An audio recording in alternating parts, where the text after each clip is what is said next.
नमस्कार, education main power YouTube च्यानलमा तपाईलाई स्वागत छ। परीक्षा 3 मा रहेको छ नेपालको संवैधानिक विकासक्रमको बारेमा हामी आज छलफल गर्दै छौं। कृपया आजको विषयवस्तु सुरुवात गर्नुभन्दा अगाडि यदि च्यानललाई सब्स्क्राइब गर्नुभएको छैन भने यस च्यानललाई सब्स्क्राइब गर्नुहोस् र बेल आइकनलाई प्रेस गरी अलमा राख्नुहोस् ताकि हामीले प्रस्तुत गरेका विषयवस्तु तपाई समक्ष पुग्नेछन् र तपाईलाई केही सहयोग मिल्नेछ। अब आजको विषयवस्तुतर्फ प्रवेश गरौं। 3.1 नेपालको संवैधानिक विकासक्रम। राणा शासनको अन्त्यतिर 2004 साल माघ 14 का दिन राणा प्रधानमन्त्री पद्म शमशेरले घोषणा गरेको नेपाल सरकारको वैधानिक कानून नै नेपालको पहिलो संविधान हो। यसअघि नेपालको इतिहासमा कुनै पनि लिखित वा अलिखित संविधानको रूपरेखा पाइदैन। नेपालको संवैधानिक विकासलाई निम्न अनुसार उल्लेख गर्न सकिन्छ। 3.11 मा रहेको छ नेपाल सरकारको वैधानिक कानून 2004। यो नेपालको पहिलो संविधान हो। विक्रमसम्वत 2004 माघ 13 गते विशालनगर दरबारबाट घोषित यो विधान विक्रमसम्वत 2005 वैशाख 1 गते देखि लागू गरिने भनी उल्लेख गरिएको थियो। तर 2004 साल फागुन 18 गते प्रधानमन्त्री पद्म शमशेर भारतको प्रवासमा गएका र उनी नेपाल नफर्की यहीँबाट राजीनामा पठाएका थिए र उनका उत्तराधिकारी मोहन शमशेर जनतालाई नै कुनै अधिकार दिने पक्षमा नरहेकाले यो विधान लागू हुन सकेन। यो वैधानिक कानून निर्माणका लागि भारतीय संविधान विशेषज्ञहरू श्री प्रकाश डाक्टर राम उग्र सिंह र रघुनाथ सिंहलाई बोलाइएको थियो। देशमा व्यापक परिवर्तन गर्न 2005 वैशाख 1 गते देखि लागू हुने गरी घोषणा भएको यो संविधान पहिलो थियो। यो वैधानिक कानूनमा 6 भाग 68 धारा र 1 अनुसूची थिए। 3.12 मा रहेको छ नेपालको अन्तरिम शासन विधान 2007। राणा शासनको अन्त्यपछि विक्रमसम्वत 2007 साल फागुन 7 गते राजा त्रिभुवनबाट नेपालको अन्तरिम शासन विधान 2007 घोषणा भयो। यसमा राज्यका नीति निर्देशक सिद्धान्तहरू, मन्त्रीमण्डल, आर्थिक कार्य प्रणाली, प्रधान न्यायालय, लोकसेवा आयोग, निर्वाचन आयोग, संसद सभाको व्यवस्था गरिएको थियो। यसमा 7 भाग 74 धारा र 4 परिच्छेद थिए। 2007 चैत्र 29 गतेदेखि पूर्ण रूपमा लागू भई कार्यान्वयनमा आएको यो संविधानमा 6 पटकसम्म संशोधन गरिएको थियो। नेपाल अधिराज्यको संविधान 2015। विक्रमसम्वत 2014 चैत्र 3 गतेका दिन भगवती प्रसाद सिंहको अध्यक्षतामा गठित बेलायती संविधानविद सर आइभर जेनिङ समेत संलग्न भएको 5 सदस्यीय संविधान मस्यौदा समितिको 10 महिनाको अवधिमा मस्यौदा तयार गरी राजा महेन्द्र समक्ष प्रस्तुत गरे। यस कमिसनका अन्त्य सदस्यहरू घोराप्रसाद जोशी, रामराज पन्त र सूर्यप्रसाद उपाध्याय थिए। यो संविधान राजा महेन्द्रबाट 2015 साल फागुन 1 गते जारी भयो। संविधानको धारा 73 र 75 तुरन्त लागू भए पनि बाँकी धाराहरू 2016 सालमा लागू भए। यसै संविधानको आधारमा 7 फागुन 2015 देखि मुलुकमा प्रथम आम निर्वाचन भयो। यसमा 109 सदस्यीय प्रतिनिधि सभामा मन्त्रीमण्डल, प्रतिनिधि सभाप्रति उत्तरदायी हुने कार्यपालिका, व्यवस्थापिका, स्वतन्त्र न्यायपालिका, लोकसेवा आयोग, हिसाब जाँच र नागरिकहरूको मौलिक अधिकारहरूको व्यवस्था थियो। अनि 10 भाग 77 धारा र 3 अनुसूची भएको यो संविधान राजा महेन्द्रबाट विक्रमसम्वत 2019 मा खारेज भयो। नेपालको संविधान 2019। 2017 पौष 1 को राजा महेन्द्रको शाही कदमले 2015 सालको संविधान अपदस्थ भयो।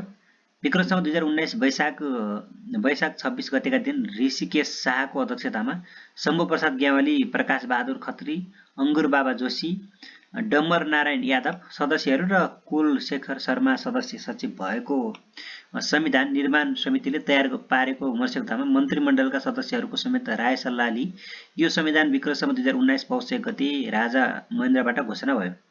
लोक सम्पत्तिमा आधारित शासन व्यवस्था, विकेन्द्रीकरण र निर्दलीय पञ्चायती व्यवस्था यसका लक्ष्यहरू थिए। यसमा नागरिकहरूको मौलिक हक र कर्तव्य, पञ्चायत प्रणालीका नीति निर्देशक सिद्धान्त, राजसभा, मन्त्री परिषद, लोकसेवा आयोग, कार्यपालिका, व्यवस्थापिका र स्वतन्त्र न्यायपालिकाको व्यवस्था गरिएको थियो। यसमा विक्रमसम्वत 2023 माघ 14 गते पहिलो संशोधन, 2032 साल मङ्सिर 26 गते दोस्रो संशोधन र 2037 साल पौष 1 गते तेस्रो संशोधन भएको थियो। 20 भाग 97 धारा र 6 वटा अनुसूची भएको नेपालको संविधान 2046 सालको जनआन्दोलन अघिसम्म चल्यो र 47 सालमा नेपाल अधिराज्यको संविधान 2047 ले यसलाई विस्थापित गर्यो। नेपाल अधिराज्यको संविधान 2047 है त। जनआन्दोलनको फलस्वरूप निर्दलीय पञ्चायती व्यवस्था 2046 चैत्र 26 गते धराशायी भयो र 2047 वैशाख 6 गते नेपाली कांग्रेसका कार्यवाहक सभापति कृष्णप्रसाद भट्टराईको अध्यक्षतामा 11 सदस्यीय अन्तरिम मन्त्री परिषदको गठन भयो। यसै मन्त्री परिषदको कार्यकालमा नेपालको 5औं संविधानको रूपमा विक्रम 2047 कार्तिक 23 गते शुक्रबारका दिन नेपाल अधिराज्यको संविधान विक्रम 2047 जारी भएको थियो। 2046 सालको ऐतिहासिक जनआन्दोलन मार्फत 30 वर्षीय पञ्चायती व्यवस्थाको समाप्तिपछि देशमा नयाँ संविधान निर्माणका निमित्त राजा वीरेन्द्रबाट सर्वोच्च अदालतका न्यायाधीश विश्वनाथ उपाध्यायको अध्यक्षतामा 9 सदस्यीय संविधान सुधार सुझाव आयोग गठन भएको कुरा 2047 साल वैशाख 28 गते घोषणा गरिएकोमा यसको तीव्र विरोध भयो। 2047 जेठ 1 गते प्रधानमन्त्रीको झुकाव बमोजिम मन्त्री परिषदको परामर्शलाई समेत ध्यानमा राखी राजाबाट विक्रम 2047 जेठ 16 गते 3 महिनाभित्र आफ्नो सुझाव पेश गर्न पुनः विश्वनाथ उपाध्यायको अध्यक्षतामा 9 सदस्यीय संविधान सुझाव आयोग गठन गरिएको थियो। संवैधानिक राजतन्त्र, बहुदलीय प्रजातन्त्र, संसदीय शासन प्रणाली, जनतामा निहित सार्वभौम सत्ता, स्वतन्त्र र निष्पक्षता न्यायपालिकालाई अपरिवर्तनीय रूपमा स्थापना गरेको सो संविधानले नागरिकहरूको मौलिक हक र स्वतन्त्रताको संरक्षणमा जोड दिएको थियो। यस संविधानमा 23 भाग 133 धारा र 3 अनुसूची थिए। यसमा नागरिकको मौलिक हक, राज्यका निर्देशक सिद्धान्त तथा नीतिहरू, श्री 5 राज परिषद, कार्यपालिका, व्यवस्थापिका, न्यायपालिका, अख्तियार दुरुपयोग अनुसन्धान आयोग, महालेखा परीक्षक, लोक सेवा आयोग, निर्वाचन आयोग, महान्यायाधिवक्ता आदिको व्यवस्था गरिएको थियो। यस संविधानका आधारभूत विशेषता यस प्रकार थिए। 1. संविधान देशको मूल कानुनको रूपमा स्वीकारिएको। 2. सार्वभौम सत्ता नेपाली जनतामा निहित। 3. नेपाललाई एक बहुजातीय, बहुभाषिक, प्रजातान्त्रिक, अविभाज्य, सार्वभौम सत्ता सम्पन्न हिन्दू संवैधानिक राजतन्त्रात्मक अधिराज्यको रूपमा स्वीकार गरिएको। 4. नागरिकका मौलिक हक र अधिकारको व्यवस्था। 5. राज्यका निर्देशक नीति र सिद्धान्तको स्पष्ट व्यवस्था गरिएको। 6. कार्यकारिणी अधिकार श्री 5 र मन्त्री परिषदमा रहने व्यवस्था। 7. स्वतन्त्र न्यायपालिकाको व्यवस्था गरी न्याय सम्पादन गर्ने अधिकार अदालतलाई प्रदान गरिएको। 8. राज परिषद, लोक सेवा आयोग, महालेखा परीक्षक, निर्वाचन आयोग, अख्तियार दुरुपयोग अनुसन्धान आयोग जस्ता संवैधानिक निकायको व्यवस्था गरी काम कर्तव्य र अधिकारको स्पष्ट व्यवस्था गरिएको। 9. राजनीतिक दलमाथि दल सम्बन्धी व्यवस्था गरी 5% महिला उम्मेद्वार उठाउनुपर्ने र राष्ट्रिय दलको मान्यता पाउन जम्मा खसेको मतको 3% मत ल्याउनु पर्ने व्यवस्था। 10. सङ्कटकालीन अवस्थाको घोषणा गर्ने अधिकार राजालाई प्रदान गरिएको। 11. संवैधानिक परिषद र राष्ट्रिय सुरक्षा परिषदको व्यवस्था आदि। विक्रम 2062-63 को जनआन्दोलनको सफलता सँगसँगै यो संविधान पनि निष्क्रिय भयो। नेपालको अन्तरिम संविधान 2063 है त। अब दोस्रो जनआन्दोलनको सफलताको फलस्वरूप नेपालको इतिहासमा पहिलो पटक जनताका तर्फबाट नेपालको अन्तरिम संविधान 2063 माघ 1 गते जारी भयो। नेपाल अधिराज्यको संविधान 2047 पछि छैटौं संविधानका रूपमा नेपालको अन्तरिम संविधान 2063 जारी भएको हो। यस संविधानको मर्स्यौदा सर्वोच्च अदालतका पूर्व न्यायाधीश एवं विक्रम 2047 सालको संविधानको मर्स्यौदा समिति सदस्य लक्ष्मण प्रसाद अर्यालको संयोजकत्वमा गठित 16 सदस्यीय मर्स्यौदा समितिले तयार गरेको हो। 25 भाग 167 धारा भएको यस संविधानमा 4 अनुसूची रहेका थिए। यस संविधानलाई अन्तरिम व्यवस्थापिका संसदले विक्रम 2063 माघ 1 गतेको राति 11 बजे 35 मिनेट बजे अनुमोदन गर्यो। यो संविधान 13 पटक संशोधन गरिएको थियो। नेपालको अन्तरिम संविधान 2063 का विशेषताहरू है त। अब जनआन्दोलन 2 को भावना एवं सो आन्दोलनका सहभागी 8 राजनीतिक दलको सामूहिक प्रयासबाट निर्मित नेपालको इतिहासमा पहिलो पटक जनताबाट घोषणा भएको संविधान, नेपालको सार्वभौम सत्ता एवं राजकीय सत्ता नेपाली जनतामा निहित, नेपाललाई धर्मनिरपेक्ष राष्ट्रको रूपमा स्वीकार गरेको, कार्यकारिणी अधिकार मन्त्री परिषदमा निहित, गणतन्त्रको स्थापना, राष्ट्र अध्यक्षको रूपमा राष्ट्रपतिको व्यवस्था, व्यवस्थापिकाको काम संविधानले गर्ने, संविधान सभाको गठन हुने आधारको व्यवस्था गरी 601 जना सदस्य रहने प्रावधान, राष्ट्रिय मानव अधिकार आयोगलाई संवैधानिक अङ्गका रूपमा मान्यता, निर्वाचनको निम्ति दल दर्ता गर्दा कम्तीमा 10,000 मतदाताको समर्थन सहितको हस्ताक्षर आवश्यक। 12 प्रधान सेनापतिको नियुक्ति मन्त्री परिषदको सिफारिसमा राष्ट्रपतिबाट हुने। त्यसैगरी 13 प्रधानमन्त्रीको अध्यक्षतामा रक्षा गृह र प्रधानमन्त्रीले तोकेको 3 जना मन्त्री रहने गरी राष्ट्रिय सुरक्षा परिषदको गठन। 14 संविधान संशोधन व्यवस्थापिका संसदको 2/3 बहुमतबाट हुन सक्ने। 15 प्रधानमन्त्रीको अध्यक्षतामा प्रधान न्यायाधीश सभामुख विपक्षी दलको नेता र प्रधानमन्त्रीले तोकेको 3 जना मन्त्री सहितको संवैधानिक परिषद गठन हुने व्यवस्था। 16 जुनसुकै अदालत विशेष अदालत सैनिक या अन्य कुनै अदालत या न्यायिक निकायबाट गरेका सजायलाई चाहिँ मन्त्री परिषदको सिफारिसमा राष्ट्रपतिले माफी मुलतवी परिवर्तन काम गर्न नसक्ने। 17 मन्त्री परिषदको सिफारिसमा राष्ट्रपतिले नेपाली राजदूत र अन्य विशेष प्रतिनिधिको नियुक्ति गर्ने। 18 राज्यका तर्फबाट दिइने उपाधि सम्मान र विभूषण मन्त्री परिषदको सिफारिसमा राष्ट्रपतिबाट प्रदान गर्ने। 19 राष्ट्रिय महत्त्वको कुनै पनि विषयमा जनमत संग्रह गर्न सकिने प्रावधान। 20 बाधा अड्काउ फकाउने अधिकार मन्त्री परिषदको सिफारिसमा राष्ट्रपतिमा रहने र त्यसको अनुमोदन 1 महिनाभित्र संसदले गर्ने। अब नेपालको संविधान है त। सम्मानित राष्ट्रपति रामवरण यादवज्यू नेपालको संविधान 2072 जारी गर्नुहुँदै भनेर चाहिँ नि एउटा तस्बिर पनि राखिएको छ यहाँ।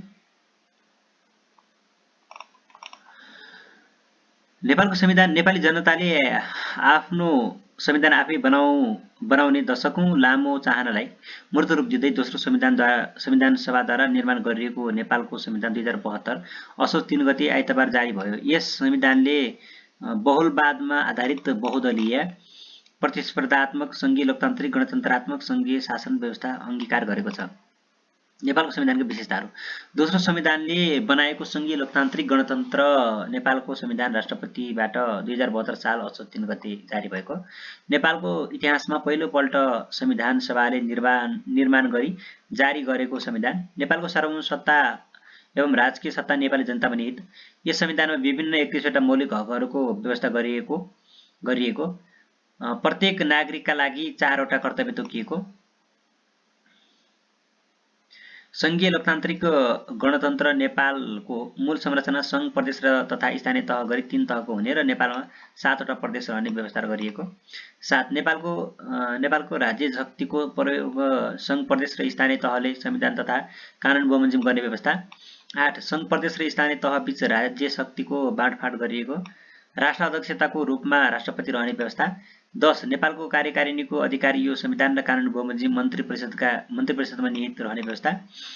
11 राष्ट्रपति र उपराष्ट्रपतिको निर्वाचन फरक लिङ्ग वा समुदायको प्रतिनिधित्व हुने गरी गर्नुपर्ने व्यवस्था। अनि 12 275 सदस्यीय प्रतिनिधि सभा र 59 सदस्यीय राष्ट्रिय सभा नामका 2 सदन सहितको एक संघीय व्यवस्थापिकाको व्यवस्था। 13 संघीय सदनमा प्रतिनिधित्व गर्ने प्रत्येक राजनीतिक दलबाट निर्वाचित कुल सदस्य संख्याको कम्तीमा 1/3 सदस्य महिला हुनुपर्ने प्रावधान। त्यसैगरी 14 प्रतिनिधि सभाको सभामुख र उपसभामुखले सभामुख मध्ये 1 जना महिला हुने गरी निर्वाचन गर्नुपर्ने व्यवस्था गरिएको। 15 राष्ट्रिय सभाको अध्यक्ष र उपाध्यक्ष मध्ये 1 जना महिला हुने गरी निर्वाचन गर्नुपर्ने व्यवस्था। 16 प्रधानमन्त्री नियुक्त भएको पहिलो 2 वर्षसम्म र एक पटक राखेको अविश्वासको प्रस्ताव असफल भएको 1 वर्षभित्र अविश्वासको प्रस्ताव पेश गर्न नपाउने व्यवस्था। 17 नेपालको सार्वभौमिकता भौगोलिक अखण्डता स्वाधीनता र जनतामा निहित सार्वभौम सत्ताको प्रतिकूल हुने गरी यो संविधान संशोधन गर्न नसकिने। 18 प्रदेशको कार्यकारिणी अधिकार यो संविधान र प्रदेश कानुन बमोजिम प्रदेश मन्त्री परिषदमा निहित हुने। 19 प्रत्येक प्रदेशमा नेपाल सरकारको प्रतिनिधिको रूपमा राष्ट्रपतिद्वारा नियुक्त प्रदेश प्रमुख रहने व्यवस्था। 20 प्रदेशको मन्त्री परिषद मुख्यमन्त्रीको अध्यक्षतामा गठन हुने। 21 प्रदेशको व्यवस्थापिका एक सदनात्मक हुने र यसको नाम प्रदेश सभा रहने। 22 प्रदेश सभाका 60% सदस्य पहिलो हुने निर्वाचित हुने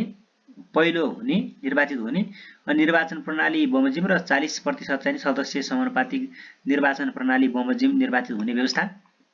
23 स्थानीय तहको कार्यकारिणी अधिकार यो संविधान र संघीय कानुनको अधीनमा रही गाउँपालिका वा नगरपालिकामा निहित हुने। 24 जिल्लाभित्रका गाउँपालिका र नगरपालिकाहरू बीच समन्वय गर्न जिल्ला सभाको व्यवस्था।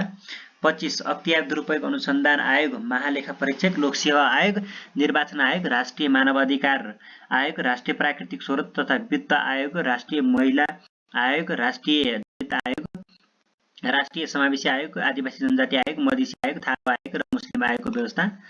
26 नेपालमा बोलिने सबै मातृभाषाहरू मात्र राष्ट्रभाषा हुने र देवनागरी लिपिमा लेखिने नेपाली भाषा नेपालको सरकारी कामकाजको भाषा तोकिएको।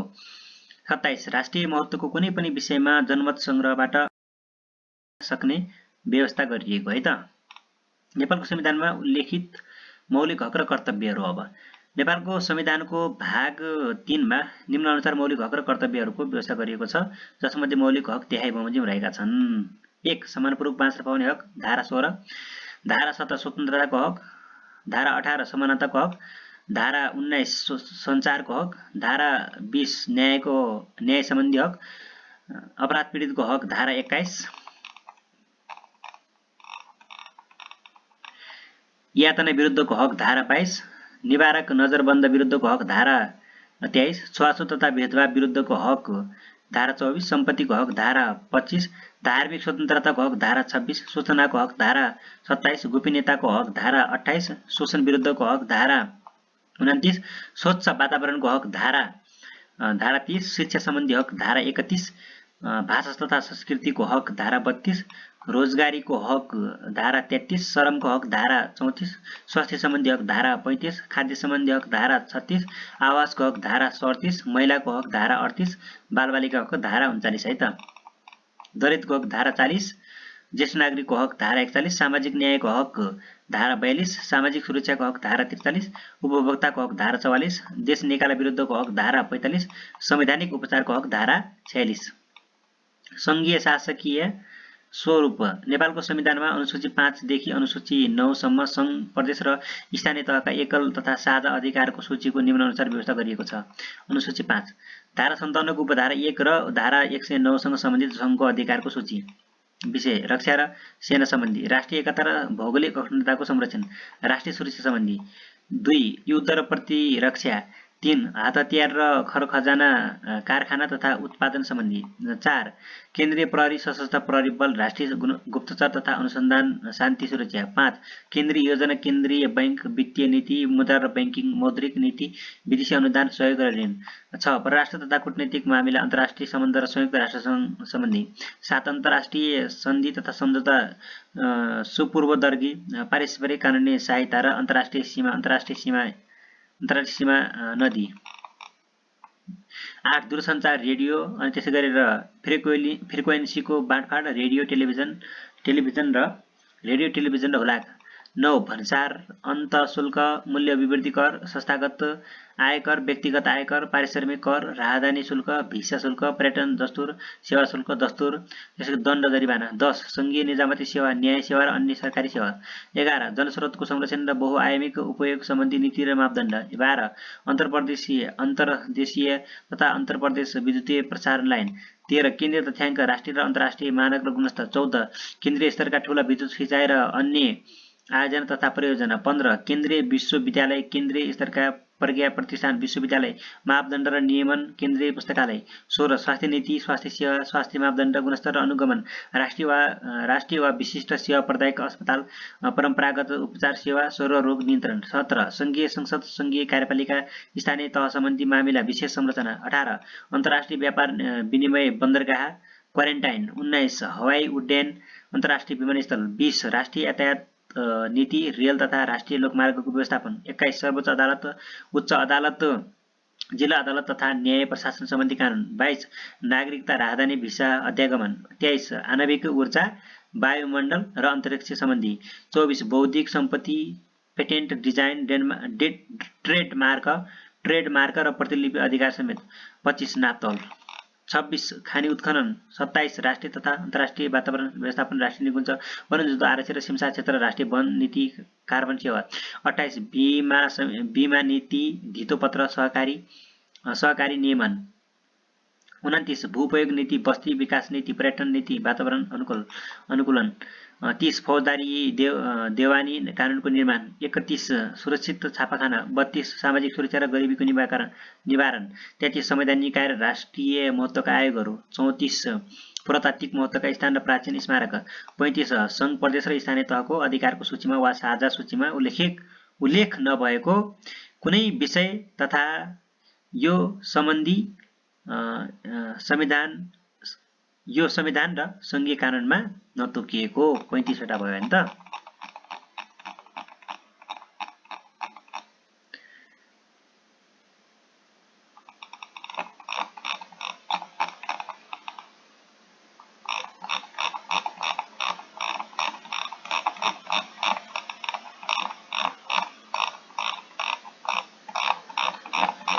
अब हामी